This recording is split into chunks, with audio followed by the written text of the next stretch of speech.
नमस्कार. या व्हिडिओच्या माध्यमातून मुख्यमंत्री लाडकी बहीण योजना या योजनेमध्ये ज्या महिलांनी फॉर्म भरले असेल आणि फॉर्म भरताना हमीपत्रसुद्धा भरून देण्यात आलं होतं. हमीपत्रामध्ये जे नियम व अटी होते ते नियम व अटीचं उल्लंघन केल्यास त्या महिलेवरती कठोर कारवाई केली जाणार. विधानसभा निकालानंतर मोठा निर्णय घेण्यात आला आहे राज्य सरकारचा. प्रत्येकांच्या घरी जाऊन सर्वे केले जाणार. सर्वे केल्यानंतर त्या ठिकाणी जे हमीपत्रामध्ये तुम्ही त्या ठिकाणी भरून दिले त्यानुसार तुमचं त्या ठिकाणी वस्तू नसेल तर तुम्ही या योजनेसाठी पात्र असेल, किंवा तुमच्याकडे जे 5 वस्तू असेल, तुमच्या घरामध्ये जे 5 वस्तू असेल त्यापैकी एक जरी वस्तू असेल तरी तुमच्यावर कारवाई होणार आहे आणि FIR सुद्धा होऊ शकते. तर बघा, जे नियमाचं उल्लंघन केलं होतं, नियमाचं अटी व शर्तीचं पालन न केलं होते त्याच्यामुळे ही कठोर कारवाई केली जाणार. आणि कोणत्या महिलेला 6वा हप्ता मिळणार नाहीत आणि कोणत्या महिलेला 6वा हप्ता मिळणार आहेत, आपल्याला सर्व नियम व अटी आपल्याला या व्हिडिओच्या माध्यमातून बघायचं आहे. तुम्ही जर या चॅनलवरती नवीन आला असाल तर चॅनलला सबस्क्राईब करून घ्या आणि बेल आयकॉन प्रेस करायला विसरू नका. असेच नवनवीन व्हिडिओचे अपडेट तुमच्यापर्यंत पोहोचत राहील. बघा ताईनो, तुम्ही फॉर्म भरताना त्या ठिकाणी अर्ज भरताना त्यावेळेस तुम्ही घाईमध्ये तुम्ही ॲप्लिकेशन अप्लाय केलं असेल आणि तुम्ही हमीपत्रसुद्धा तुम्ही रीड केलं नसेल आणि हमीपत्रामध्ये जे नियम व अटी त्या ठिकाणी ठेवण्यात आले होते ते तुम्ही त्या ठिकाणी रीड केलं नसेल, ते आपल्याला बघायचं आहे. आणि सरकार तेच करणार आहेत. प्रत्येकांचे त्यांचे जे सरकारचे कर्मचारी आहेत ते प्रत्येक महिलाच्या घरी जाणार आहेत आणि त्या ठिकाणी ते सर्वे केले जाणार.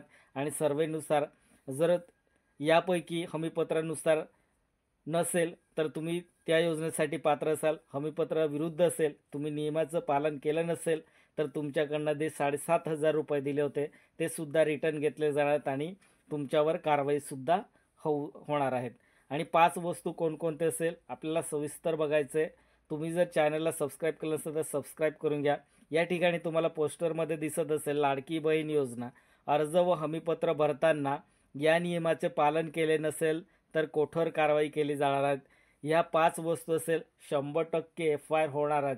आता बघा, काही महिलांना असं वाटत असेल की आपण पैसे संपवून दिले, आता पैसे कुठून भरायचं, तर पैसे बरोबर रिकवर केले जाणार आहेत सरकारकडनं. तुमचं अकाउंटसुद्धा फ्रीज होऊ शकते.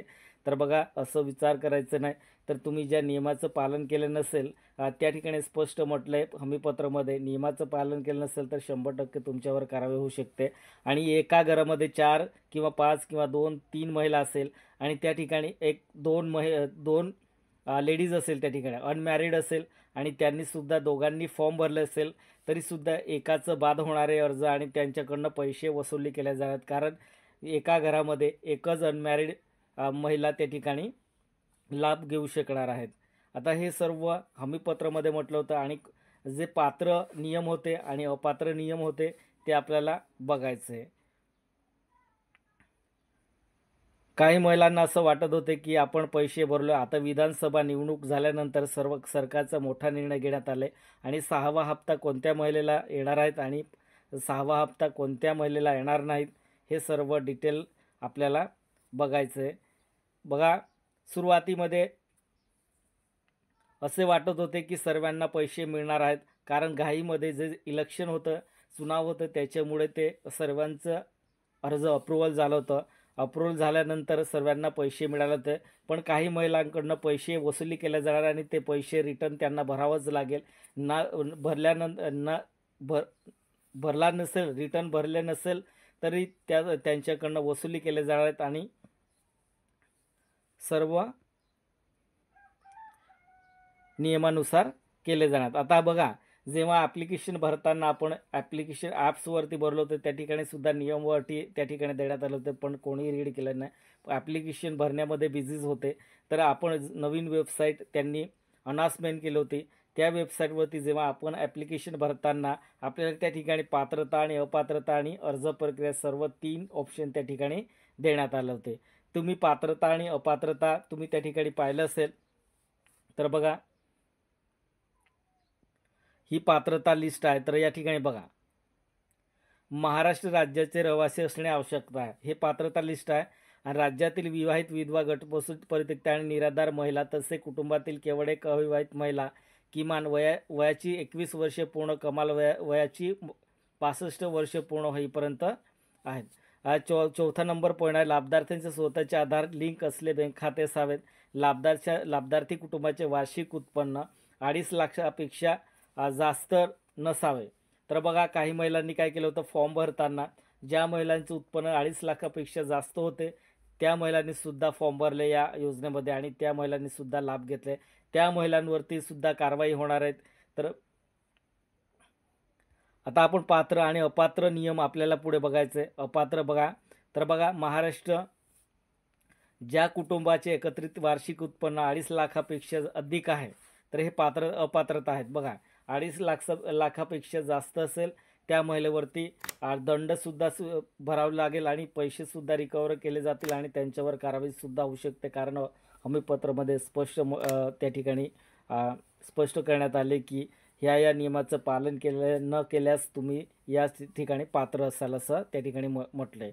आता हे दुसरा पॉईंट बघा, ज्या कुटुंबातील सदस्य आयकरदाता, ज्या कुटुंबामध्ये तो माजी असेल किंवा पूर्वी आयकरदाता असेल त्या महिलांचं सुद्धा अर्ज बाद होणार आहेत आणि त्यांच्याकडनं पैसे रिकवर केले जाणार आहेत. तिसरा मुद्दा आहे, ज्या कुटुंबातील सदस्य नियमित कायम कर्मचारी म्हणून सरकारी विभाग, उपक्रम मंडळ, भारत सरकार किंवा राज्य सरकारच्या स्थानिक संस्थेमध्ये स्वयंसेवी कामगार आणि कंत्राटी कर्मचारी पात्र ठरतील. चौथा मुद्दा आहे, सदर लाभार्थी महिला शासन इतर विभागामार्फत राबवण्यात येणाऱ्या आर्थिक योजनेद्वारे दरमहा 1500 किंवा त्यापेक्षा जास्त रक्कम लाभ घेत असेल तर बघा, संजय गांधी निराधार योजनेमध्ये काही महिला लाभ घेत असेल आणि त्या महिलासुद्धा या योजनेमध्ये फॉर्म भरले आहेत, त्या महिलासुद्धा या योजनेमध्ये बाद होणार आहेत आणि त्यांच्यावर कारवाई होणार आहेत आणि पैसेसुद्धा रिकवर केले जाणार आहेत. आणि मी जसं बोललो तुम्हाला सुरुवातीमध्ये की चौकशी कशी केली जाणार, सर्वे कसे केले जाणार, तर सरकारी कर्मचारी प्रत्येकांच्या घरी जाणार आहेत आणि त्यांचं जे सर्वे करणार आहेत, सर्वे करून त्यांचं सर्व ॲप्लिकेशन पात्र किंवा अपात्र त्या ठिकाणी ठरवण्यात येणार आहे आणि त्यांच्याकडनं पैसे वसुली केले जाणार आहेत. आणि बघा, हमीपत्रामध्ये स्पष्ट म्हटलं आहे, जर त्या नियमाचं पालन केलं नसेल तर तुमच्यावर कारवाई 100% होणार आहेत आणि FIR होऊ शकते. मुख्यमंत्री लाडकी बहीण योजना, या योजनेमध्ये भरपूर महिलांनी लाभ घेतले. आता कोणत्या महिला जास्त लाभ घेतले, ज्या महिलांचे कंडिशन चांगले आहे, त्यांची आर्थिक स्थिती चांगली आहे, त्याच महिलांनी जास्त या योजनेचा लाभ घेतला आहे. आता हे नंतर सर्व डिटेलमध्ये समोर येणार आहेत आणि कोणत्या महिलांना ही योजनेचा लाभ द्यायचा आहे आणि कोणत्या महिलेला रिजेक्ट करायचं आणि त्यांच्याकडनं पैसे वसुली करून घ्यायचे, हे सर्व डिटेल आपल्याला या विधानसभा निकालानंतर आपल्याला सर्व या ठिकाणी बघायला मिळणार आहेत. आता विधानसभा निकालानंतर पहिलाच इंटरव्ह्यू होता मुख्यमंत्री एकनाथ शिंदेचा. तर त्यांनी असं म्हटलं होतं की जेव्हा प्रचार चालू होता त्यांचा, तेव्हा असं म्हटलं होतं त्यांनी की 1500 ऐवजी 2100 रुपये दिले जाणार आहेत. जर सरकार आले तर 2100 रुपये तुमच्या खात्यामध्ये येणार आहे असं म्हटलं होतं शिंदे सरकारने. हे 100% आहे. 2100 रुपये आता महिलांच्या खात्यामध्ये येणार आहे. मुख्यमंत्री लाडकी बहीण योजनेमध्ये जे 1500 रुपये मिळत होते, आता त्याच्यात 1500 ऐवजी 2100 रुपये करण्यात आले. आता 2100 रुपये प्रत्येक महिलेला 2100 रुपये मिळणार आहेत आणि कोणत्या महिलेला हे पैसे मिळणार आहेत आणि कोणत्या महिला बाद होणार आहेत आणि 6वा हप्ता कोणत्या महिलेला येणार आहे. तर बघा, 6वा हप्ता येण्याआधी सर्वांचीच कसून चौकशी केली जाणार. चौकशी केल्यानंतरच त्यांच्या अकाउंटमध्ये पैसे पे केले जाणार. आता हे बघा, काही महिलांना असं वाटत असेल 2.5 लाखापेक्षा त्यांनी उत्पन्न त्या ठिकाणी अटॅचमेंट केलं नसेल फॉर्म भरताना किंवा त्यांनी डोमेसाईल अटॅचमेंट केलं असेल किंवा रेशन कार्ड असेल, सर्व असेल डिटेल त्यांचं, तर त्यांनी त्या ठिकाणी सर्व काहीतरी लिंक केलं असेल एखादं डॉक्युमेंट, त्याच्याद्वारे त्यांचं सर्व कसून चौकशी केली जाणार आणि चौकशी केल्यानंतरच 6वा हप्ता ज्या महिला पात्र असेल त्याच महिलाला त्या ठिकाणी 6वा हप्ता येणार आहेत आणि जे अपात्र आहे आणि त्या अपात्र असून सुद्धा या योजनेचा लाभ घेतला आहे त्या महिलांवरती कठोर कारवाई केली जाणार सरकारकडून आणि त्यांच्याकडनं सर्व वसुली केल्या जाणार. आता या ठिकाणी तुम्हाला दिसत असेल या 5 वस्तू असतील तरी 100% त्यांच्यावर कारवाई होणार आहेत आणि FIR होणार आहेत. आता हे कोणते 5 वस्तू आहे, तर बघा, आपण फॉर्म भरताना त्या ठिकाणी नियम व अटी आपण त्या ठिकाणी व्यवस्थित पाहिलं होतं, त्या ठिकाणी रीड करायचं होतं. काही महिलांनी काय केलं, ते नियम न वाचता त्यांनी ॲप्लिकेशन अप्लाय करून दिले आणि त्यांना या योजनेचं पैसेसुद्धा मिळाले आणि ते पैसे खर्च करून दिले. आता कोणकोणते नियम होते आणि त्या ठिकाणी कोणकोणते वस्तू होते, तर बघा फोर व्हीलर असेल किंवा टू व्हीलर स्पोर्ट बाईक असेल किंवा कोणतीही एक मोठी वस्तू असेल त्यांच्या घरामध्ये आणि जे नियम व अटी शर्ती त्या ठिकाणी जे वस्तू दिली ती वस्तू जर त्यांच्याकडे असेल तर त्यांच्याकडनं पैसे रिटर्न घेतले जाणार आणि त्यांच्यावर कारवाईसुद्धा केली जाणार. ही नवीन अपडेट आहे. ताईनो, व्हिडिओ आवडला असेल तर सबस्क्राईब, लाईक, शेअर आणि बेल आयकॉन प्रेस करायला विसरू नका. असेच नवनवीन व्हिडिओचे अपडेट तुमच्यापर्यंत पोहोचवत राहील. आणि आपल्याला हे सर्व डिटेलमध्ये पाहिलं आपण, कोणती महिला पात्र असेल या योजनेसाठी ते सुद्धा पाहिलं आपण आणि कोणत्या महिलेवरती कारवाई होणार आहेत. याच्यानंतर विधानसभा संपले, निकाल लागला. लागल्यानंतर 24 नोव्हेंबरला पहिला इंटरव्ह्यू होता मुख्यमंत्री एकनाथ शिंदेचा आणि त्या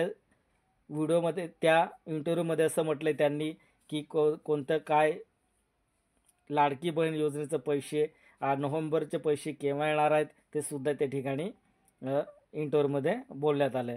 आता हे सर्व आपण डिटेलमध्ये पाहिलं की कोणत्या महिलेवरती. आता महिलांना असं वाटत असेल की आपण पैसे संपवून दिले, आता आपलं गरज नाही असं वाटत असेल, कारण जे महिला अपात्र होते ते महिलासुद्धा त्या ठिकाणी फॉर्म भरले होते आणि त्यांनीसुद्धा लाभ घेतलं होतं. आणि काही महिलांचं तर जमीनसुद्धा चांगली होती. बघा, जर तुमच्याकडे शेतकरी असाल आणि तुमच्याकडे जमीन 5 एकरपेक्षा जास्त असेल तरीसुद्धा तुमच्याकडनं पैसे वसुली केले जाणार, कारण तुमच्याकडे जमीन जास्त होती तरीसुद्धा तुम्ही त्या ठिकाणी हमीपत्रामध्ये स्पष्ट करण्यात आले की 5 एकर जमीन असेल, 5 एकरपेक्षा जास्त जमीन असेल ती महिलासुद्धा या योजनेसाठी पात्र नसेल तरीसुद्धा त्या महिलांनी काय केलं, फॉर्म भरून दिला आणि त्या योजनेचा लाभ घेतला. ताईनो, व्हिडिओ आवडला असेल तर सबस्क्राईब करा, लाईक करा, शेअर करा. आणि नवीन ज्या महिला राहिलं असेल, ॲप्लिकेशन भरायचं बाकी असेल तर त्यांनी कुठे जाऊन ॲप्लिकेशन भरायचं आहे, तर बघा काही महिलांनी जे डॉक्युमेंट तयार करता त्यांचा जो एक्सपायरी डेट येऊन गेली ॲप्लिकेशन भरायचे आणि मुदत संपून गेली, नंतर फॉर्म भरता झालं नसेल तर आता कुठे भरायचं फॉर्म, तर फॉर्म भरण्यासाठी तुम्ही अंगणवाडी केंद्रामध्ये जाऊ शकता आणि त्या ठिकाणी तुम्ही तुमचं फॉर्म ऑफलाईन भरायचं आहे. ऑनलाईन न भरता ऑफलाईनसुद्धा भरले जाणार आहेत. तर तुम्ही अंगणवाडी केंद्रामध्ये जायचं किंवा तुमच्या ज्या ठिकाणी तुमचं फॉर्म भरण्याचं दिलं असेल त्या ठिकाणी जायचं आणि फॉर्म भरून घ्यायचं आहे. जे राहिलेले महिला असेल ते सुद्धा फॉर्म भरून घ्यायचं आणि त्यांनासुद्धा पैसे 2100 रुपये आता मिळणार आहेत. तर 1500 ऐवजी 2100 रुपये आता त्यांच्या खात्यामध्ये येणार आहेत. आता हे सर्व डिटेलमध्ये पाहिलं. नेक्स्ट व्हिडिओमध्ये आपल्याला कोणत्या महिलेचं का पैसे आले नाहीत ते सविस्तर आपल्याला डिटेलमध्ये बघायचं. चॅनलला सबस्क्राईब करून ठेवा. काही महिलांनी पात्र असूनसुद्धा त्यांच्या अकाउंटमध्ये पैसे आले नाहीत, तर KYC होती तरीसुद्धा आले नाही किंवा त्यांची KYC होती तरीसुद्धा पैसे आले नाही. तर का पैसे आले नाही ते आपल्याला रिझन वेगळं बघायचं आहे आणि कोणत्या रिझनने ते पैसे आले नाहीत 7,500 रुपये ते सर्व डिटेलमध्ये बघायचं आहे. व्हिडिओ आवडला असेल तर सबस्क्राईब करून घ्या. जय हिंद, जय महाराष्ट्र.